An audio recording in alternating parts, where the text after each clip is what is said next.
Good afternoon.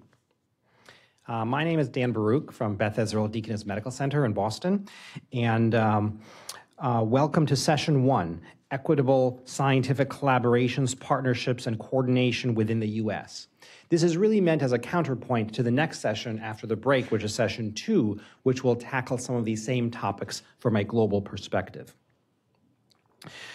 I will be co-moderating this session with my colleague, Dr. Elizabeth Hermsen, and this session will discuss successes and shortcomings of the COVID-19 response, with a particular focus on how coordination and partnerships in the biomedical and scientific research enterprise can look like in the future.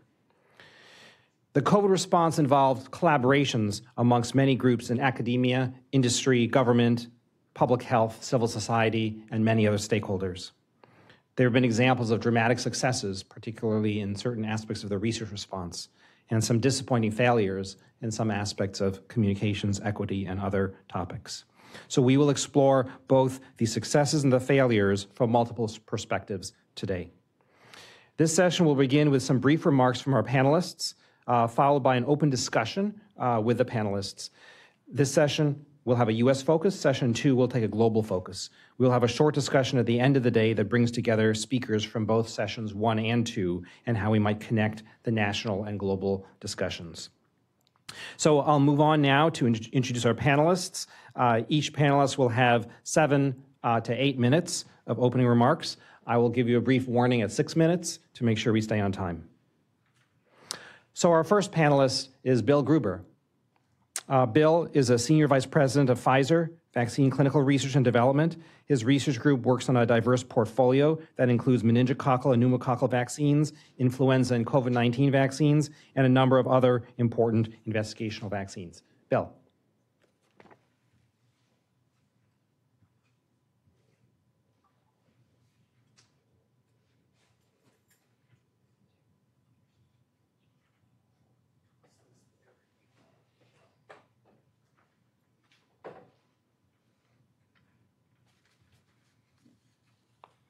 So thanks, Dan, for that kind introduction. I think during the course of the conversation today, you're going to hear some common themes, and I think I'm thankful for Dr. Del Rio to getting us off to a good start. Again, I am Bill Gruber. I head the Vaccine Clinical Research and Development Group at Pfizer. I'm trained as a pediatrician and an ID specialist. And I'm going to take some of the questions that were posed to us in turn and try to provide some perspective. So we'll start within the biomedical and scientific research response to the COVID-19 the COVID-19 pandemic, which set us up for success. What set us up for success? What didn't work as well? And what can we learn? We all recognize that COVID-19 has now become part of our daily life, but we mustn't forget the uncertainty that spread almost as rapidly as the virus did beginning in 2020. There was much we didn't know, but at Pfizer, we were fortunate to have the infrastructure and skill to think differently, challenge our convictions of drug and vaccine discovery and development, and evolve along the way. COVID-19 was a unique experience in which government, academia, public health experts, and industry were focused on development of a vaccine as a #1 health priority. And much of what happened was grounded in this posture. We continue to learn from our most recent past as we plan toward the future. My comments will focus on the Pfizer perspective, but likely reflect some views in common with other industry vaccine and therapeutic developers. The speed at which we developed the first emergency use authorization COVID-19 emergency use authorization mRNA COVID-19 vaccine with our partner BioNTech in under 10 months, and the oral protease inhibitor Paxlovid in 17 months is truly unprecedented. I will focus on my area of expertise, vaccine research and development. There are multiple factors that contributed to COVID-19 vaccine development success. First, we were able to leverage previous foresight and work from the NIH, who had already done extensive research on MERS and SARS coronavirus 1. And credit goes to Dr. Barney Graham, who you'll hear from a little bit later, as well as Kizzmekia Corbett and their team, who had the prescient vision to conduct this foundational work. This enabled a rapid pivot of the technical advance of the spike protein stabilization to SARS coronavirus 2. Otherwise, I fear we might have taken even longer, perhaps a year or more, than the time it took to develop a vaccine.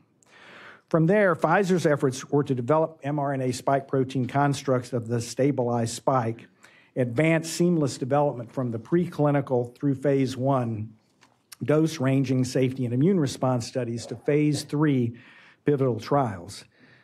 We knew the targets, and we had the tools to take them on, but partnerships and collaboration were also core to our success, and regulatory collaboration was essential.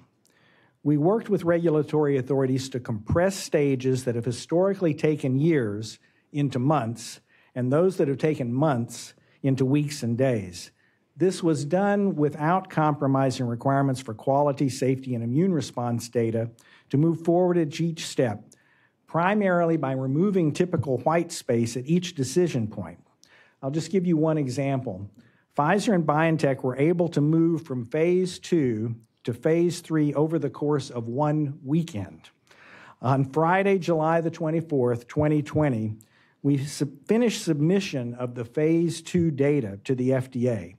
They worked around the clock in order to give us the go-ahead to initiate phase 3 in just 3 days on Monday, July the 27th. It was also important that we communicated about our progress in a way that would help build confidence in the scientific opportunity for a vaccine. For this reason, we started uploading some of our early data to preprint servers at the same time as submitting to prestigious peer-reviewed journals, and we published our protocol for our phase 3 study on our website. And the selfless collaboration of individual participants was critical as well. The phase 3 trial enrolled more than 45,000 courageous volunteers at more than 150 clinical trial sites in 6 countries. Approximately 42% represented diverse backgrounds.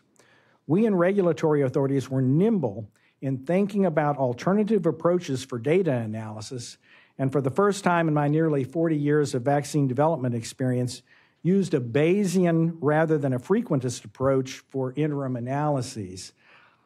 It was also important to recognize that the circumstance of an urgent public health need also contributed to the incredible accomplishment of bringing novel vaccines to market in under 10 months.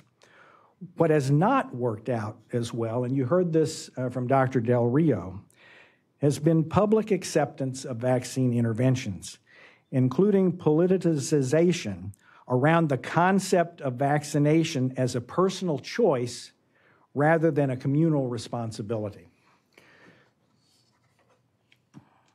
In the R&D process for diagnostics and therapeutics, what were critical points that were different in the response to COVID-19 versus pre-pandemic operations, and what were the reasons behind the decision for these changes? The COVID-19 pandemic pushed Pfizer to think radically differently about the R&D process to save precious time. We call this the light speed paradigm, and it has many elements, but 2 I want to call out specifically. One was parallel testing. Instead of sequential clinical testing, we tested 4 vaccine constructs simultaneously in our phase 1 study, and this is key, with extremely experienced physician scientists to understand in a detailed way and in short order which vaccine candidate would have the strongest benefit-risk profile. At the same time, leveraging Pfizer's extensive clinical trial network, we were able to swiftly establish trial sites that would follow the rapid evolution of the virus to enroll participants and potentially accrue cases faster. So we were actually doing real-time modeling of where the epidemic was headed and targeting our enrollment to those locations. We also engaged in significant at-risk investment.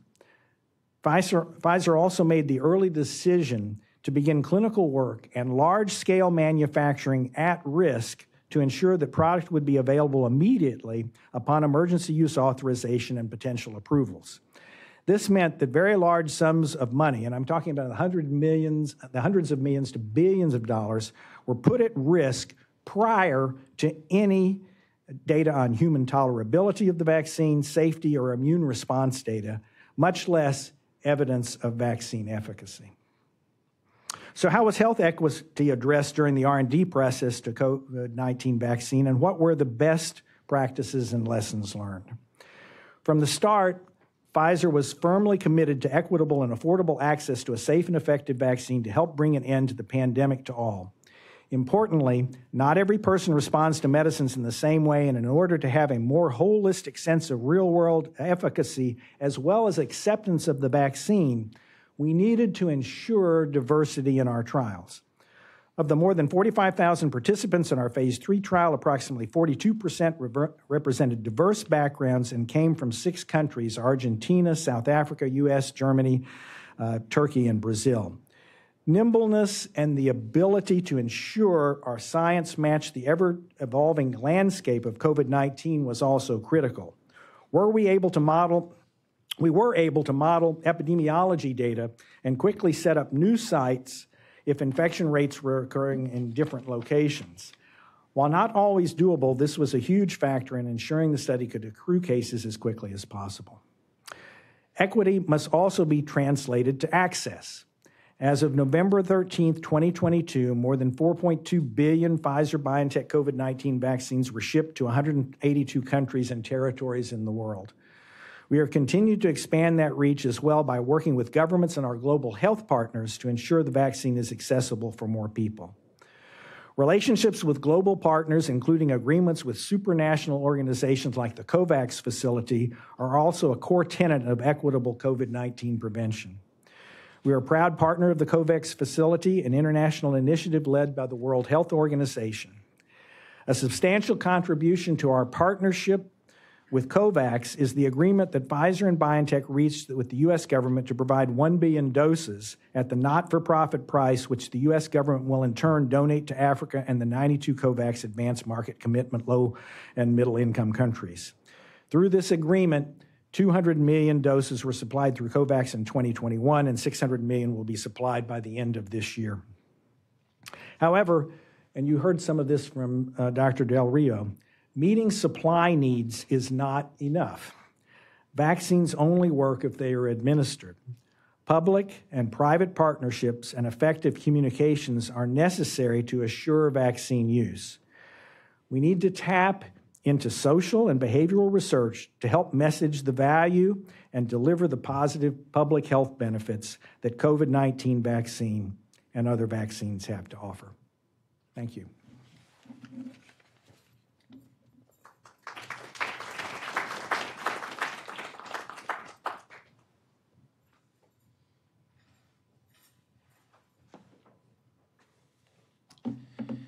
Thank you, Bill. The next speaker will be Dr. Mike Cohen.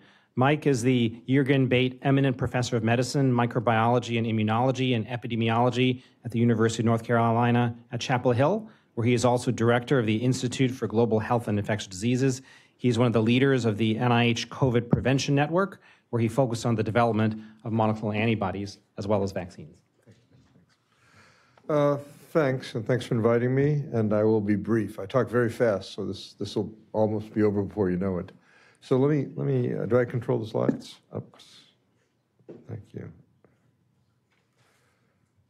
So the first issue, so it was a day like any other day for all of us, and all of a sudden in December and January of 2019, we're confronted with a pathogen that we had never dealt with that clearly compromised the entire species. So as we talked about it, these are the priorities that surfaced immediately among the academic community. We needed to understand the transmission of this pathogen and its pathogenesis, why were so many people dying so suddenly, and then we had 3 goals that are always the same for every disease. We had to prevent it, treat it, and cure it. We didn't know that we'd have PASQ, that is long-acting COVID, or long COVID.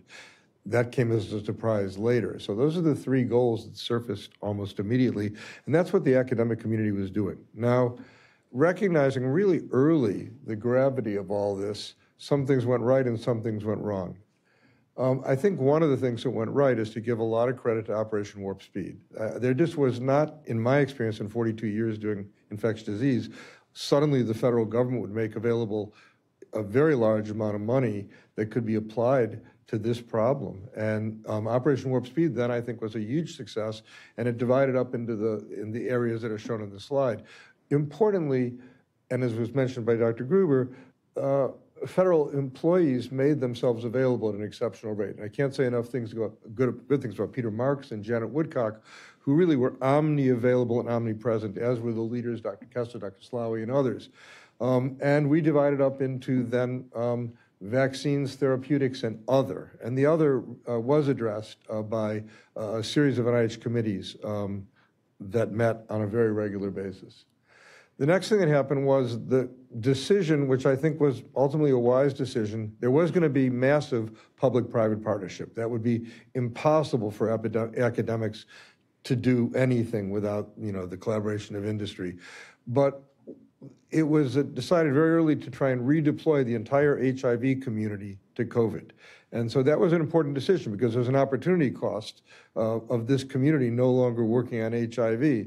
And so Larry Corey, myself, Kathy Newsel, and David Stevens were asked to form a new network called the COVID Prevention Network, which we did, and then roughly in January and February of 2020. And that network then was going to be divided into two parts. We did not have access to, at that time, to antiviral therapeutics. We were divided into monoclonal antibodies and vaccines. The East Coast was going to do monoclonal antibodies. The West Coast was going to do vaccines. And that's pretty much exactly how it happened over that period of time. Now, once you had the HIV people involved, they had a kind of way of thinking about the problem. We had no idea that anything was going to work. If you worked in HIV, 42 years later, there's no vaccine. So the idea there was going to be a vaccine in 10 months did not really seem credible to us, or at least probable. So I congratulate Pfizer.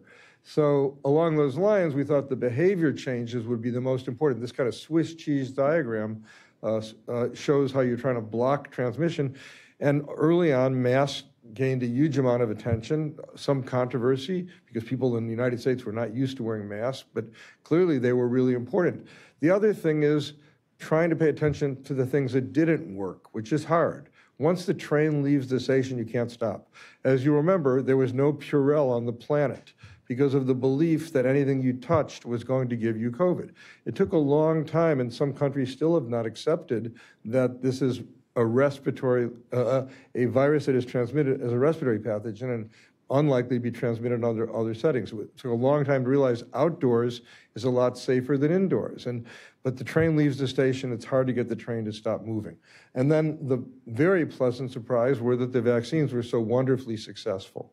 I can't say enough good things about the vaccine development process, both in the COVID Prevention Network and with Pfizer and other companies that Sanofi and Merck who are working on this.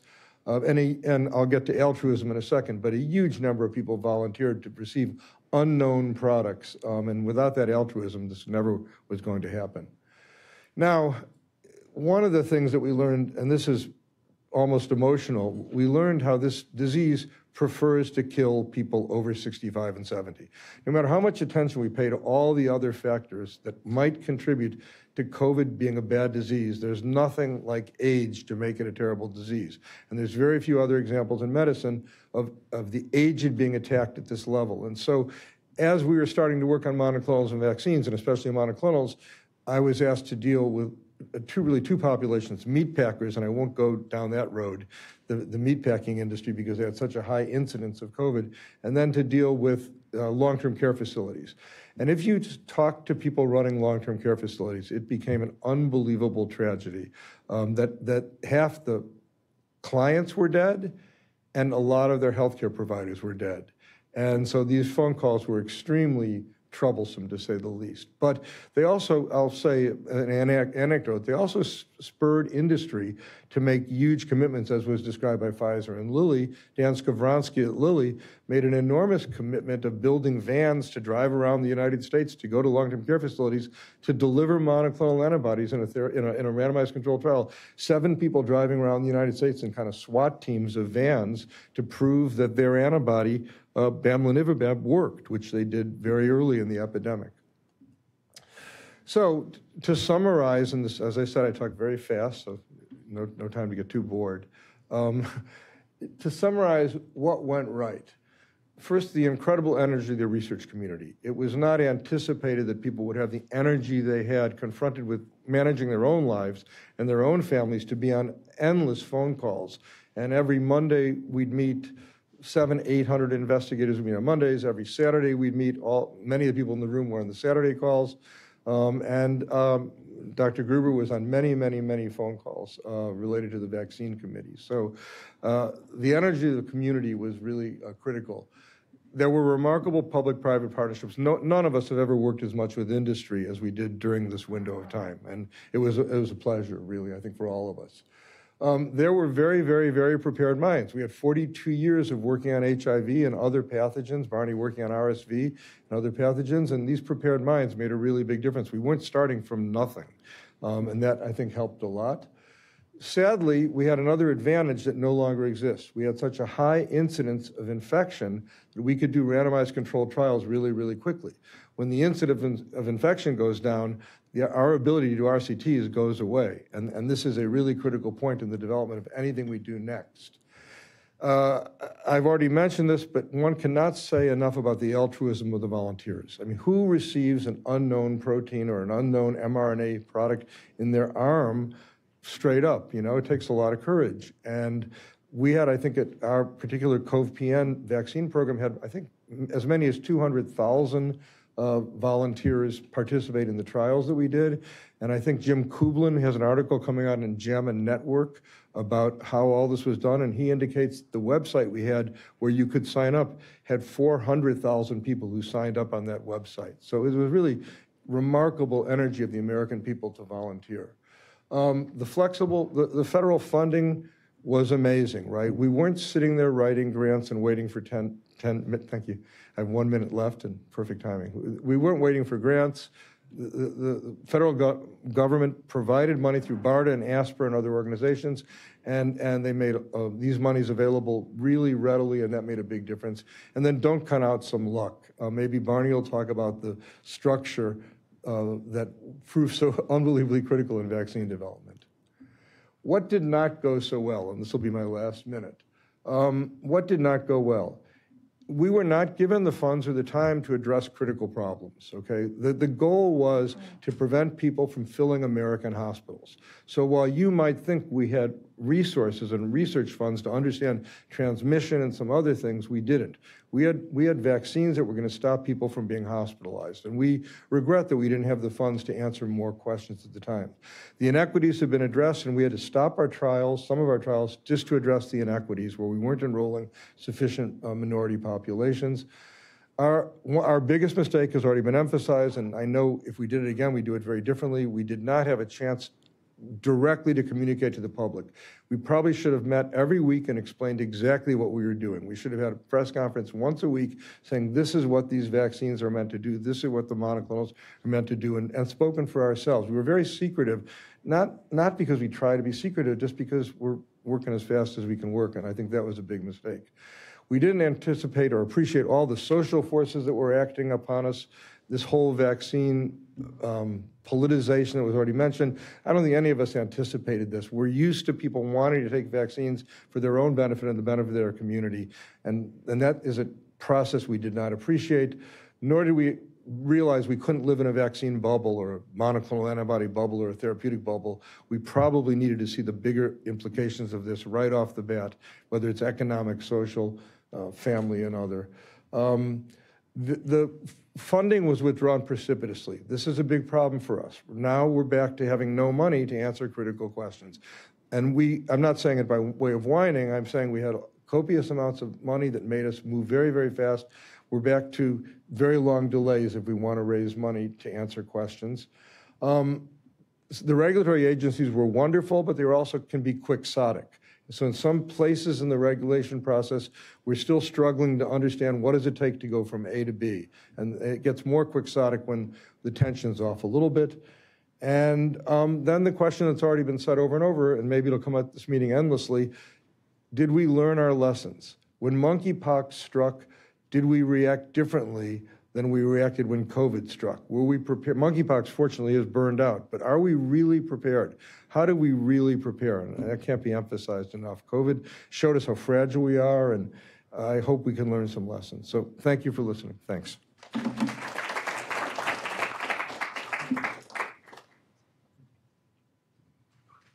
Thanks, Mike.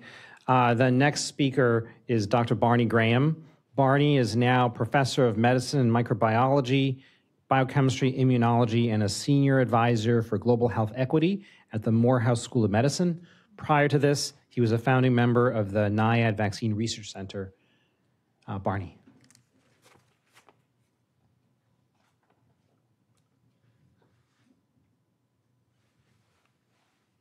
Thank you, Dan, and thank you to the prior speakers for covering a lot of territory. I'm going to try to make just a couple of points. One is about the importance of funding and supporting, investing in basic research. That's probably my main point. But the second point is the importance of preparedness and trying to be less reactive and more proactive. And preparedness not just in what we know biologically, but preparedness in how we have put together collaborations and how we've put together planning and work with both academic and industry groups. So as Dan said, I'm now at Morehouse School of Medicine in Atlanta. I'm a senior advisor for global health equity. I'm going to spend most of my time trying to improve uptake and access. Those are the two big things that I think were uncovered during this pandemic that really don't have good solutions going forward. So a little history to start. This vaccine development program, as everybody has said, went very quickly.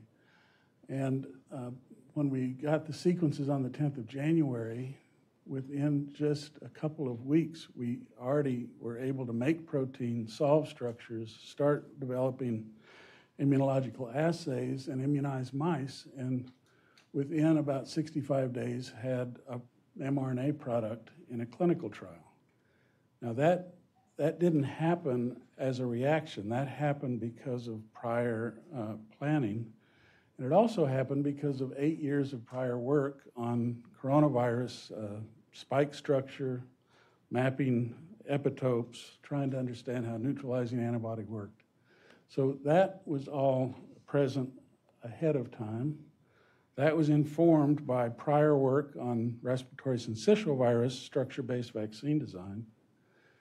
And it was also informed by thinking about pandemic preparedness and platform manufacturing technology as a method for being prepared, better prepared for pandemics, and in part motivated by failures to get in fast enough in 2014 Ebola, 2016 Zika, despite very rapid responses in those two outbreaks. I also want to just make the point that the same reagents and the same kinds of technology that were applied to make a vaccine were also applied to make monoclonal antibodies. And it was only because of a prior relationship with AbCellera that we were able to rapidly make probes and get convalescent PBMCs from survivors in the US. And we've been working with AbCellera 3 years already to look for cross-reactive coronavirus antibodies. And so they were able to use that system and generate hundreds of sequences. We made antibodies, looked for neutralizing activity, and then AbCellera made arrangements with Lilly to have the whole clinical development program done. And so 6 months to get into phase 3 with the vaccine, but only 5 months to get into phase 3 for the therapeutic antibodies. Bamlanivimab was the first one, and bebtelovimab the second. And I guess it's no longer in use, but there's a lot of antibodies that have already been developed that could replace them. Why haven't we replaced them already? I think that's one question that should be asked. So we were uniquely prepared because of 40 years of work on HIV. Even though we don't have a vaccine, most of the technologies that have been used on coronavirus vaccines came from originally HIV work. also had this experience responding to public health emergencies of international concern, experience with structure-based design, this antibody discovery, this pandemic preparedness, but importantly, and this is what I want to spend the last 2 slides on, is pre-existing public-private and pre-existing academic partnerships. At the VRC, starting in 2017, we, after our failure to be fast enough with Zika and learning how potent mRNA vaccines were, that we also helped Moderna test for Zika, we had an agreement with Moderna to develop a pandemic preparedness demonstration project. So we were designing antigens, they were making mRNA constructs. We also had this collaboration, formal research collaboration with Abcelera. And we had a consortium of academic groups, Jason McClellan at UT Austin for structure, Ralph Barrick at UNC for animal models and coronavirus biology, and Mark Dennison in coronavirus biology, more focused on replication and evolution. But these were groups that had been meeting for the last 5 years, working through how to make a better MERS vaccine using structure-based design and mRNA. And then Lilly came in, another group came in, a group in Taiwan. We helped make a subunit vaccine that was authorized for use in Taiwan. And then the extramural division of NIAID came in, and they brought together, along with DOD, this coronavirus vaccine prevention program and allowed the development to go from the lab through the process development and right into large-scale clinical trials. As Mike said, over 200,000 volunteers were enrolled in about 6 months. So those pre-existing collaborations allowed this testing to happen even before March 11th, when the pandemic was prepared. We were doing a demonstration project. We weren't really responding to a pandemic. This had been planned well in advance, and we've been thinking about this for 7 years. And in 2017 and 18, we made the agreements. Dr. Fauci approved our NEPA plan, which was going to be our first demonstration project. We had meetings at NIH with Moderna in September of 2019, and we went to Moderna's manufacturing facility in November to make sure it was credible before we started our demonstration project in the first quarter of 2020, which was going to be NEPA, but then got switched to coronavirus. We just happened to have all those elements in place just at the right time. So one of the questions I think we should be asking is, would it be possible to do this again with another pathogen in a different situation? So some of the, I told you about industry and academic, but these are some of the government things that have happened along the way over these last few years. And since the VRC was established in 2000, these are the things that we had responded to, public health events. And as we went through this list, after avian flu scare in 2005, ASPR, Assistant Secretary for Pandemic Response, was established, and BARDA was established, Research and Development Authority, within HHS. And we still kept having more problems until we got to Zika. And we had vaccines on the shelf for Ebola and deployed them into a phase 3 within a year, but we still didn't get there fast enough to have an answer.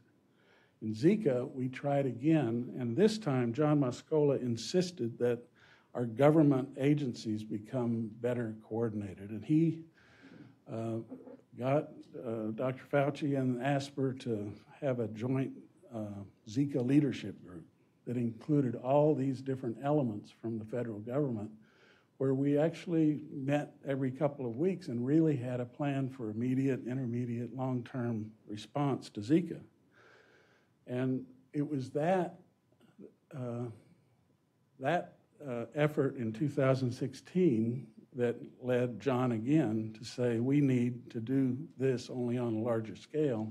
And that's what turned into OWS. So these prior events and prior experience and the right people in place at the right time, getting leadership to respond, are a lot of what made this response feasible at the federal government level. And now there's a new type of entity within HHS, this HCOR, the HHS Coordination Operations and Response element, that is intended to be a warm OWS, or a warm Zika leadership group that is already going to stay coordinated. Now the question is, are the right people are going to be in that group that actually have the power and the positioning to actually act when there needs to be something acted on? And I'm going to stop there, and thank you very much.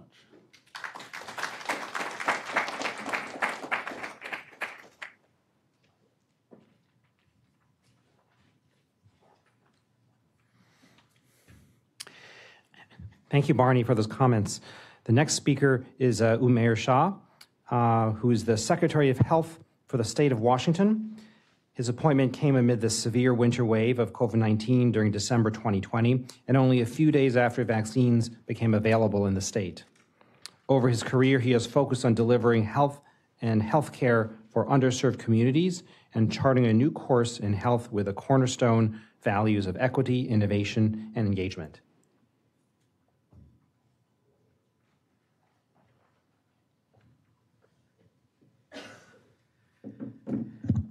Thank you so much for having me today. And in the interest of time, I'm going to try to go really fast, and I just got off a red eye, so I will just tell you that that's also a way for me to keep awake. So I will do my best to continue to move forward. But it's great to be here today. It's great to see Dr. Zhao and others to be here, and just an opportunity to really present what we've been doing in Washington. And you know, I would say in my previous speaker colleagues here have really laid out what's happened behind the scenes, you know, the real what needs to happen in order for practitioners like myself in public health, on population health perspective, who are able to then do their job, whether at the local level or at the state level. And I think it's so incredibly important to try to interweave this timeline that you've seen all of them present of what's happened behind the scenes. So first, some grounding slides. Obviously, you know where Washington is. You see the please come visit. This is obviously former Institute of Medicine definition, which I continue to remind everybody of the word collectively. That is so critical to the work that we do when we talk about public health, that it really is, and we have forgotten that in the midst of this pandemic, the importance of the collective piece on, and then we say healthy, but you could also put in parentheses, safe, protected, well. When we look at our cornerstone values at the Department of Health in Washington, it's these three values of equity, innovation, and engagement. And we have really moved forward in all of our activities related to this to make sure that the EIE principles are very much a part of everything we do, including pandemic response, which has been so critical. I will show you this last grounding slide, which is very much about the state of Washington. If you don't know, I think most people think about Seattle and Western Washington, but we have an incredible expanse across mountains to get to Eastern Washington, Central Washington, and Southwest Washington, and Northwest Washington. We have islands. We're right south of Canada. There's so much in the ecosystem of Washington that is so critical. We are home to 29 federally recognized tribes. We are so critically intertwined with our local health jurisdictions with 39 counties, and there is so much that happens across the system, just as it does across every state in the nation. We've had an incredible amount of successes to protect Washingtonians, and I just want to remind everybody that Washington was the first state to have a case of COVID-19 in the continental United States, the first outbreak and the first death in the United States. And to see that beginning of how all of us as practitioners were looking at the response of COVID-19 in the state of Washington and trying to learn from it, because as much was being anticipated and we were trying to see what was happening or planning what was happening across the country, because I was at that time in Houston on the front lines of COVID-19, Washington was having to actually do it. And I think that is such a critical piece to this. I'm going to go through some of these in detail, but just wanted to point out this one message here that says, "Thank you, Hannah, for getting me a COVID-19 vaccination when no one else could not get me one." I know it's a double negative, but I just wanted to let everybody know this is an 80-some-year-old gentleman who called our call center who was trying to get a vaccine, could not figure out how to get a vaccine, and he spoke with Hannah, who was a customer service representative who was able to actually get him an appointment, get him a Lyft, Uber ride to the appointment, and he was able to get vaccinated. And he then sent that message in to say thank you to her. Just the reminder of how important it is on the ground.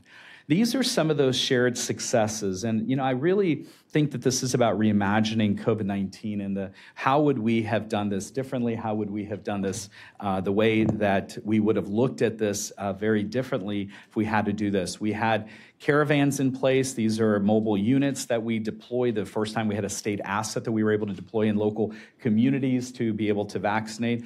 Our public-private partnership that many of you may have heard of called the VAX, which is where we brought Starbucks and Costco and Alaska Air and Microsoft and Amazon and Google and all sorts of partners to say, what can we do together? And so when Starbucks officials would say, you know what, if we can get a latte in your hand 30% more effectively, efficiently, we guarantee you that we could also help you get your mass vaccination sites to be 30% more efficient. And guess what? They were right. So shame on us in government or public sector if we're not willing to take that private sector opportunity to be able to do our work better. The Vaccine Implementation Collaborative, which was very much about not just doing it fast, but doing it with equity involved with 700 organizations and entities across the state. That was a very much about the voice of people, the voice of the communities that were oftentimes left out. WA Health and, WA Notify and WA Verify. WA Notify was an app to really notify people, again, Bluetooth technology to be able to say, here are the kinds of things that we need to, while your Bluetooth autonomously on your phone is letting people know that you have been exposed to COVID-19. We were one of the few states to put that in place. And WA Verify was the same thing, but we put in place related to vaccine verification. And we were able to go just recently to the OECD convening in Ibiza, Spain, to be able to describe this as well. The Power Providers, where we had 70,000 healthcare providers that came together to say we're going to work together to help vaccinate people, and Say Yes to COVID tests, where we worked with Amazon and Care Evolution to get out millions of COVID tests. And the very next day after a Washingtonian ordered a test, it was delivered to their door. And that is one of those amazing things. And when we talk about the successes, oftentimes we see COVID-19, we're always going to talk about what the shortcomings were, but I will say that we should dare say that public health has been successful in responding to COVID-19. But I would also say that I believe society and the investment piece has failed public health in truly investing in public health over the years and the decades to be able to do what it needs to do. We had a huge journey around data modernization, as you can imagine. And so this starts from that first COVID case in January of 2020. As you can see, this is all moving forward with all sorts of different things that we did with our partners. Again, with Microsoft, particularly on the road that we needed to do for dashboard purposes, but also for data visualization and data assessment and data verification. But as we got further and further, and this is where the timeline of my colleagues comes in, that when you see that bump that comes up right before the VAX public-private partnership, that's when vaccines came into the state of Washington. That's the time I arrived. I arrived 4 days after vaccines arrived in the state of Washington. It was a blur to come from Texas, move everybody, my entire family, to move into Washington. But I will tell you the one thing that I noted was that the themes, regardless of whether it was a red state, Texas, or a blue state, Washington, the themes are very similar. We have to invest in public health, and we have to get away from the politicizing that my colleagues have mentioned. And then obviously, it's not just about vaccine development, it's about vaccinations, which is a particular piece, because you can have all the vaccines in the world, but if people aren't willing to take it or aren't willing to trust you, then ultimately you're not successful. And that is one of the biggest things that we've seen, because public health never sleeps. We know that our work continues, whether it's infant formula, whether it's Mpox, or whether it's all sorts of other emergencies or challenges we have, including the triple-demic right now that we are facing in our state and across the country. This is something that we have to continue to remind everybody on the importance of investment in capacity building. So not just what's happening in science, but taking that science and translating it so that it is actually playing out in public. And this is a couple of quick images here. One is from the left here. This is that public health journey. This is in the middle of, I don't know if you saw this, this was the New York Times article that was around why we were losing the battle against COVID-19. Our department in Harris County in Houston was featured in this, and I hope you have a chance to look at that, because one of the themes that we talked about is that we are the offensive line of a football team. When we do our job well, nobody knows we do our job. And our biggest issue is trying to remind everybody the importance of investing in the offensive line. But everybody remembers Tom Brady. Everybody remembers Cincinnati Bengals, Joe Burrow. Everybody remembers the quarterback, the healthcare system, but we do not have the investment in that offensive line, which is so critical. And then you have the misinformation and disinformation that comes across, which continues to be a challenge in trust and transparency that we have across the system. Here are those images that I do believe very strongly that when you have a crisis, I've testified in Congress about this, that I called it the invisibility crisis, that the way to fight this invisibility crisis is that you have to raise the visibility. When you raise visibility, you engender value. When you engender value, you have validation with pro-health resources, pro-health policies, or both. And that is how you fight the invisibility crisis. Otherwise, we continue to invest in the quarterback, the healthcare system, and do not invest in the offensive line, which is critical in responses such as a pandemic. So the last couple of quick images are that we have two ways to see this pandemic end. Obviously, the pandemic is not over.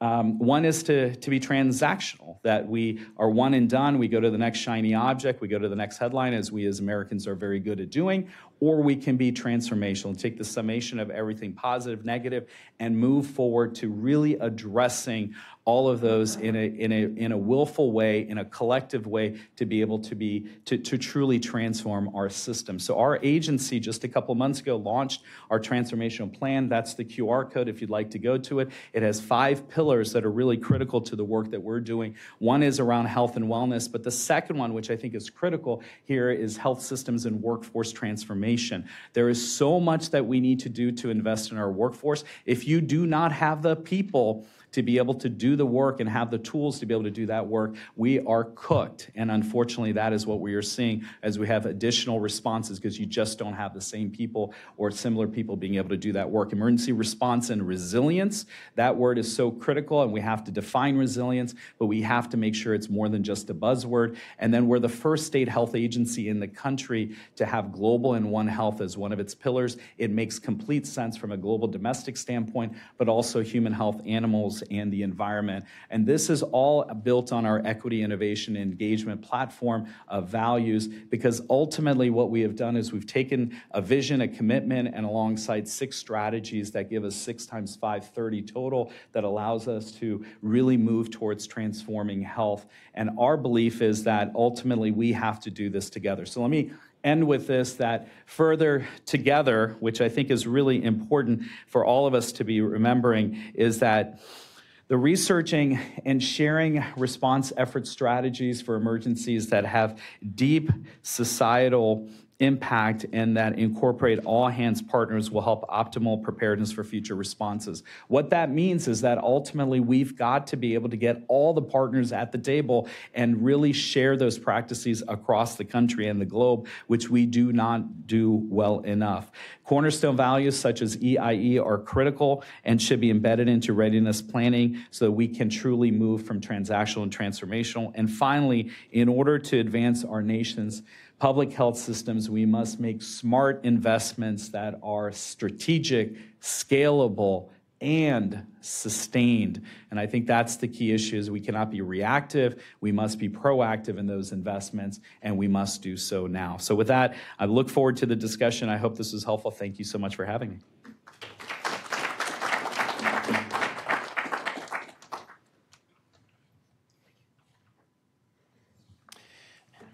Thank you, Dr. Shah. There's a slight change in the program.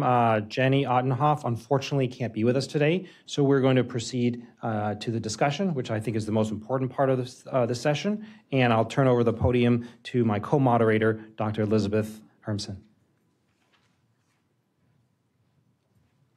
Thank you for those fabulous presentations. I think that it was really great to hear the different perspectives, but also the common threads that we heard about throughout those different perspectives. So to open the Q&A session, I have 3 questions that I'll pose to the panel. Feel free to chime in, pipe up wherever you feel like you have something you want to share, and then we'll have some time for questions from the audience as well. So we heard, Dr. Shah, I'll start with you. We heard about the VAX group that you pulled together, data modernization, the One Health perspective. Dr. Gruber, we heard about the importance of regulatory involvement in the response to COVID.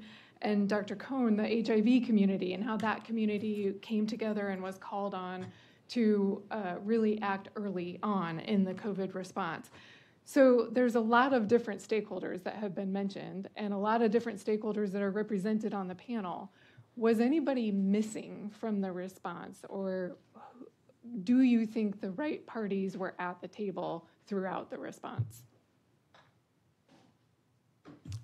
Thank you for that question. So let me start by saying that, you know, the challenge that you have when you have a federated system where, you know, we've got recommendations or strategies that are being placed at a federal level, a national level, and then you have 50 states and territories, as well as 3,000 local health jurisdictions that are throughout trying to then put together what they're going to do. If you don't have true leadership at that national federal level that really brings it all together, you've got a lot of different jurisdictions doing different things. And the reason I bring it up in that manner is that, so in Harris County and Houston, we believe very strongly in this all-inclusive way of engaging. In the state of Washington, we did a very similar thing, especially based on innovation. But it didn't happen everywhere. And so there's inconsistencies across the system. So it's not that we didn't, you know, if you go one place, yes, you had private partnership, and maybe you went elsewhere, you didn't have private partnership. In some places, people really emphasize equity partners. Other places, they did not. And you will see a very tapestry of how responses played out in this country, and that is part of the reason that we lost trust, is because then you had people and entities who were then taking one community or one state and looking at it and comparing it to another community, another state, and saying that it wasn't done as well or differently. And so I would say that I do think that there were many that were likely missing. We did our best to try to be as inclusive, but I will also say that the very question really gets into this inconsistency across the system that made it very difficult to be able to have cross-border or cross-jurisdictional communication and strategies. Thank you, Dr. Shah. Dr. Cohn? Just really quickly, I think, and I mentioned this, I think that the people who are working on both vaccines and monoclonals, they focused entirely on the strategies and you know, trying to make progress, enrollment, and so on and so forth. We never addressed the communications issue directly and brought in social scientists and communications people and took charge of this ourselves. all communications was on network television by people who were, and this is not meant, well, it's provocative. The people who were on network television were never involved in these trials, you know, so we'd only very rarely would we see somebody directly involved in the trials.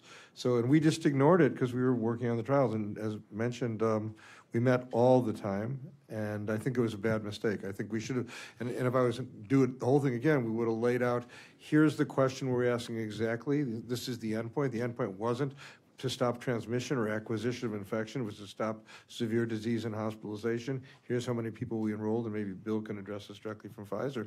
I think none of us anticipated that we needed to do that. I'll let you speak for yourself. Yeah, so actually, this is a provocative question because, you know, as I look back, one of the things that we struggled with is where does the advocacy come from? We obviously had appropriate senior figures in public health that were on the airwaves talking about this, but the advocacy really comes to some extent from the grassroots, and that's where we had the most difficulty, right, when you look at where anti-vaccine sentiment exists. And I'll tell you, we struggled with this internally. We talked about, for instance, and you can decide, I bet I could probably get a 50-50 split on this. We talked about, well, should we have notable sports figures essentially out front sort of advocating, you know, I'm getting my vaccine, or I'm, you know, it's even before the vaccine was available, that, you know, this is something that, you know, people should sign up to be part of trials. This is important for public health, et cetera. But then we thought, you know, we really split down the middle whether that would be a good idea. I've seen this work to advantage in slightly different settings. And some of you that may have attended the VRPAC or attended virtually the VRPAC, which is the Vaccines and Related Biologics Products Advisory Committee meeting, or the ACIP meetings that make recommendations. There were advocates. There's a public session. And there were clearly advocates that appeared in that session, as well as those that expressed anti-vaccine sentiment. But somehow, in tapping into that potential, I'm told that at the time that the meningococcal quadrivalent vaccine was recommended for routine use in adolescents in the United States, that prior to advocates getting up and speaking about lost loved ones or individuals that had amputations, that the vote was going the other way. And the vote for the committee then basically pivoted on some of that, I'm told. I wasn't part of that particular event back in the mid-2000s. But I think tapping into the community, and this is where people in behavioral and social research can tell us how best to do this, because as you said, if you ask me today, well, do I think it's a good idea to have sports figures or not? I really don't know. But, you know, you want to be able to effectively message, and I think, you know, messaging from the top is important because those are public health authorities, but you've got to get some advocacy from the bottom. And that was actually a perfect segue into the next question, which is how should future coordination between public health research and preparedness connect to social and behavioral research? So we've heard a lot of mention about behavioral change from the Swiss cheese model, communications about how the trials were being conducted. Dr. Shaw, you mentioned that equity, innovation, and engagement equals health. And so how do we think about the social and behavioral aspects that all of you have talked about, and how we can better connect that to public health and preparedness? I guess I'll go. Yeah, there is like, hey, look over to the guy on the left. You know, it's interesting as Dr. Gruber was speaking. One of the things that comes to mind for me is that I remember as the health secretary when I was being asked to support vaccinations for children, and I remember not answering the question from the perspective only of a secretary of health, a public health practitioner, or a physician. I remember answering the question and telling a story about my wife and I, and how every single day we are concerned about the health and well-being of our kids. And at that time we had a 12-year-old, 8-year-old, and 5-year-old. And I will tell you that one thing that we've got to really reconcile is how do we bring the personal stories to allow us to connect with community. And this is a real challenge for healthcare. In my medical training, I was told a long time ago, or I was taught, that you don't bring those stories in. And so when I was very young, my aunt passed of stage 4 breast cancer.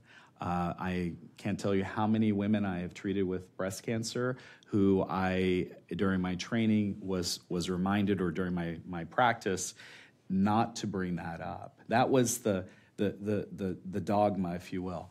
And it took me 2 decades to finally recognize that that was wrong, that there should be parameters in place. You don't share it all, but at the same time, if we only connect as scientists, we only connect with our white coats on or our stethoscopes, we have lost the trust of community. And we've got to do a markedly better job of researching what is it that allows us, the practitioners and all the people that are here, that we say trust us, but how do we truly get people to trust us? And part of that is the connection and the communication and the engagement strategies that we are simply not good enough at, and oftentimes we're really don't have the skill sets for. So I think it's really critical that we do markedly more research on what's effective and also the strategies so that we are not always the ones that are preventing ourselves, clipping our own wings, if you will, to be able to get into the community and be able to say that. So staff members who were spit on at grocery stores because they had a Department of Health mask on, it was very hard then. You've had public health practitioners who have been vilified. They have been harassed. They have been discriminated against. It got even worse for Asian American practitioners because they were part of the mantra. It was very difficult for women, female practitioners, female public health officials.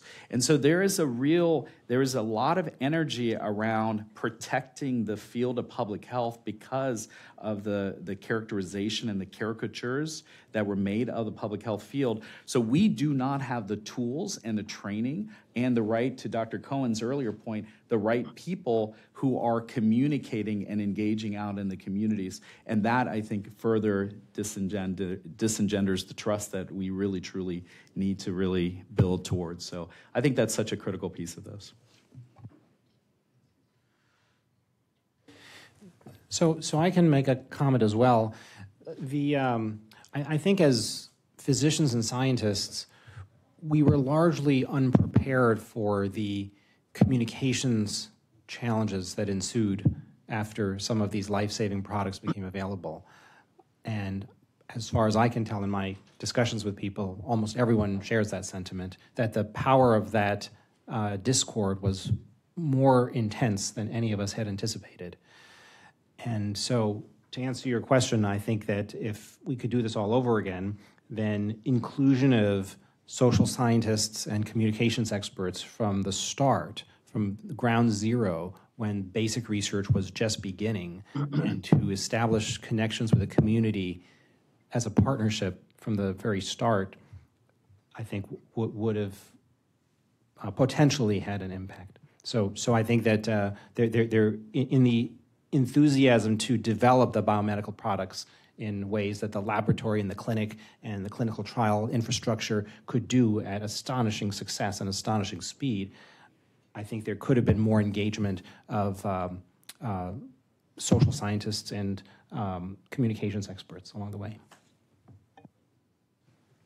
Thank you. And that forward-thinking thought process leads into the last question that I'll ask, which is...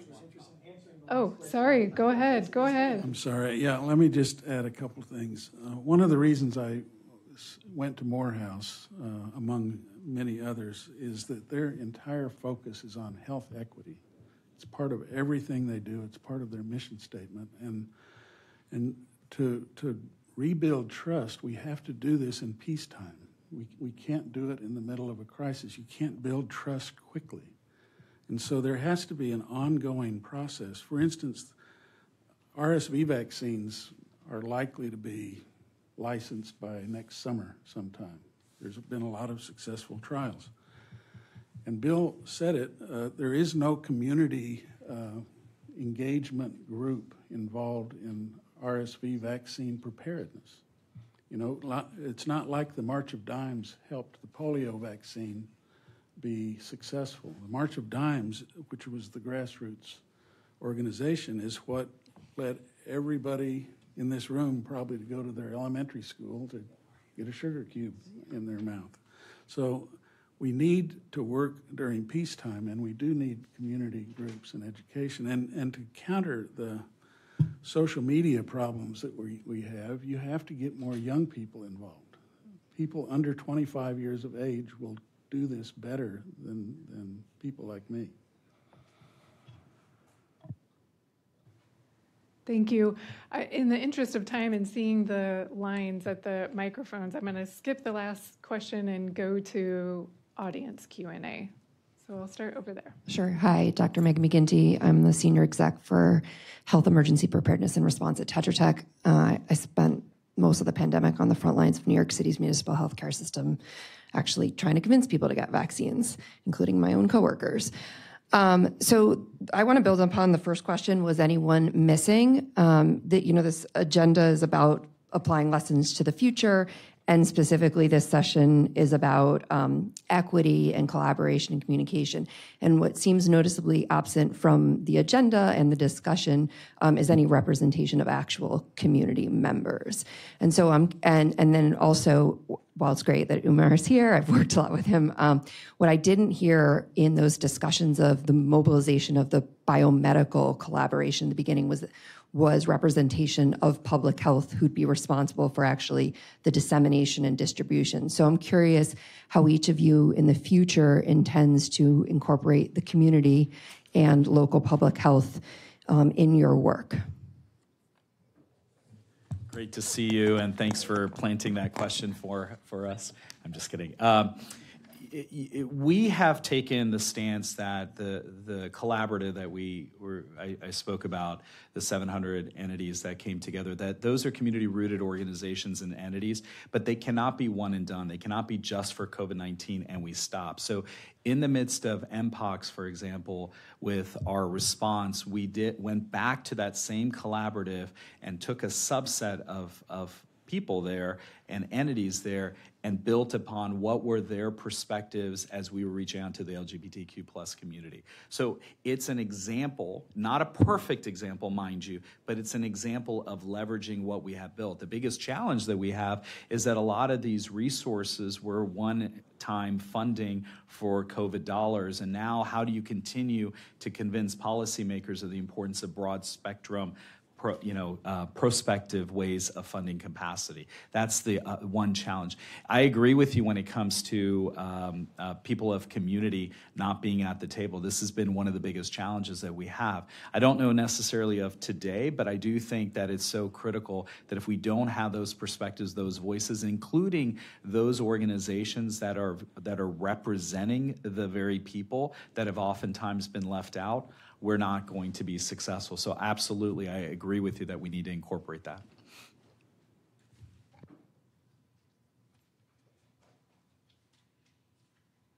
We'll go over this way. Thank you. My name is Teresa Bernardo. I'm an epidemiologist at the University of Guelph in Canada.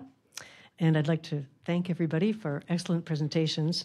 I have a fairly specific focus. I'd like to take everybody back to the first days of the pandemic before we had pharmaceutical interventions, because we've talked a lot about that. And I'd like to thank Dr. Cohen for bringing up the tragedy that occurred in long-term care homes. Dr. Shaw, I think you mentioned too that the first cases and deaths were in Washington, and I think those were in long-term congregate settings, right? I feel that we missed a huge opportunity for preventing, circulation of the virus, cases and deaths in long-term care, and then transporting those cases to hospitals early in the pandemic. And my question to the panel is, do you have any ideas of what we can do to ensure that the elderly, one of our most vulnerable populations, are not forgotten the next time this happens?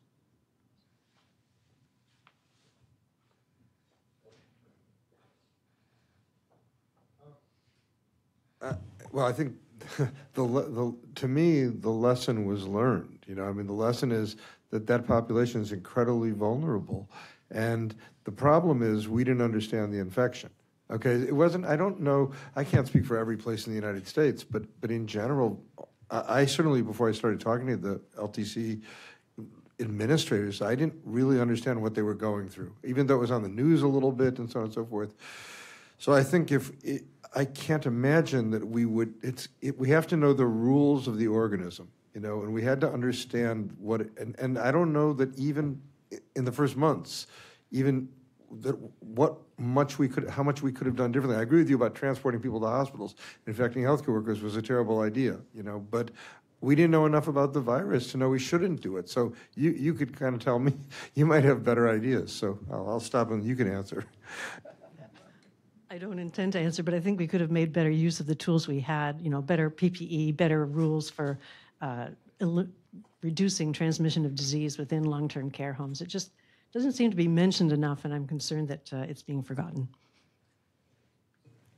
Maybe I'll just, our moderator stepped away. Maybe I can just mention something. This has sort of a personal note to it. Ironically enough, the very institution where the first cases occurred in Seattle happened to be an institution where several years before my father had required rehabilitative care after a stroke.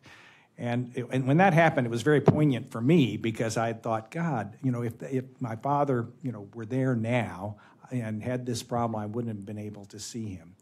I think to Dr. Cohen's point, we need to understand better what the nature was. I think the focus may have been incorrect, which is, of course, in hindsight's 2020, on essentially limiting access of loved ones to their loved ones in that care facility. And what really the focus needed to be in trying to deal with the personnel that were caring for those individuals into those institutions and do whatever possible to reduce a spread from them. And I think we heard from Dr. Del Rio that this was an area where we clearly, hopefully, will have learned something. But I was, that hit home for me. And of course, I like to think that at least in an intervention level, we very early on moved into an older adult population after we had safety information on mRNA and obviously, pivoted there, spent a lot of time on dose ranging, recognizing that older individuals might not respond as well to the vaccine as younger individuals. So, hopefully we have learned that lesson and not, you see those pictures of people outside the glass trying to communicate with loved ones inside, and that's obviously not the way it should be. And I would just add, to Megan's earlier question about how do we engage and bring communities in? I think it also includes seniors, and there is a big difference between those who are in long-term care facilities and even seniors who are out in the community. And so it's a heterogeneity of a cohort, if you will, that we also have to be thinking about. What are the strategies that are more effective in both engagement but also in the protections that are necessary? And I'm going to take one more question from the online audience. And so those of you who are still standing at the microphone, please try to catch our panelists during the break that we're about to have. And then I'll turn it over to Dan for some closing comments. But one of the questions that came in online that I think is a good closing question for all is, what steps are we taking to be more proactive instead of reactive, yet be fiscally responsible? So much money has been spent in the last few years, and yet we have still seen many deaths and poor outcomes. There's no absolute answer to that, but I can tell you the academic community, we just write articles. Basically, what are we capable of doing? He's capable of discovering drugs. We're capable of writing articles. So there is no shortage of articles of instructing the next step. And one of the things for the regulatory agencies is trying to help them to understand now, even as we deal with, and SARS-CoV-2 is just a metaphor for whatever else is next. Helping to move much more swiftly, and Barney mentioned this as well, the European agency moves incredibly swiftly relative to and I don't mean to be critical of the U.S. agency, I think they're wonderful, but we're dealing a lot with EMA and seeing how they've moved to make RSV monoclonal antibody available universally, which I think is a brilliant idea. Not the long-acting version, but at least the short-acting for the entire birth cohort. So they're saying, look, we're having an RSV crisis. This monoclonal is safe. I don't know if you were part of the development. You probably were. I think it's AstraZeneca's monoclonal. But I think that's quite brilliant, to be honest. I have an infant grandchild, and so I think I would have no hesitation in that child receiving that monoclonal now. And I just think we write articles. We say, well, here's statistical evidence that you might want to do with counterfactuals and other ways to move more swiftly, make the regulatory hurdles easier. And Bill addressed that they did make it easier, but it still remains very difficult in all candor. I think ultimately we have to remember this is really investment in capacity proactively. The problem in our country is that we reactively do this. We did it with H1N1, we did it with Ebola, we did it with Zika, we did it with all the other natural disasters, is that after the fact, we're willing to pony up the dollars. By the time those dollars get to communities, it's too late. In fact, during Zika, the dollars that I remember advocating for dollars, and the dollars got to us in our community after mosquito season had already ended. So this is a prime example of exactly what we do. Reactively, we chase it. We put lots of money in there, but we don't do it effectively, efficiently, in a methodologically sound manner. And so this is really a plea to plan it and to proactively invest in it, especially in public health, because I feel like oftentimes we are that offensive line that gets forgotten. I don't think we could spend enough money to be fiscally irresponsible. I don't think we could ever do that. We were losing $1 billion an hour out of the global GDP during the early parts of this pandemic. And if having a couple $1 billion a year to do the preparedness work in the lab and having several more $1 billion to rebuild our public health infrastructure, I mean, that is an investment that could have really paid off. That is, I don't think we could spend enough to be irresponsible. Maybe just one comment to build on that, and Barney and I were talking about this a little bit earlier over lunch. It's my understanding, I don't know if we have any folks that have links to Congress here or otherwise, but it's my understanding that right now that there's money from, I always forget the acronym, but basically the American Recovery Act, or whatever that was called, that has not been spent. And there's a proposal now that apparently does have some degree of endorsement from both the Republican and Democratic side for potentially using that money for essentially doing some of the things that Barney talked about, spreading it across BARDA, the NIH, CDC, other stakeholders in terms of preparedness. I can see no better time to champion that type of idea than now, because, and again, I'm a rank amateur historian, but my understanding was that after the 1918 pandemic, after it receded, no one wanted to talk about it, no one wanted to think about it. It took years before people even wrote about it. So if we're going to be successful, it seems, in terms of generating that type of money, and also there's an omnibus bill that could extend this actually out beyond the immediate funding. If you have contacts with your congressman or congresswoman, use that. If you buy into this notion of the importance of being proactive, which I think probably because you're here you do, then that's what we should be doing. Okay, I'd like to thank all the speakers and the audience for a wonderful and insightful discussion. I think we've heard a lot about both the successes as well as the shortcomings of the pandemic response from academic, industry, government, public health, community perspectives. We're going to take a short break now. It's 3:06, and we'll reconvene promptly at 3:30 for session 2. Thank you.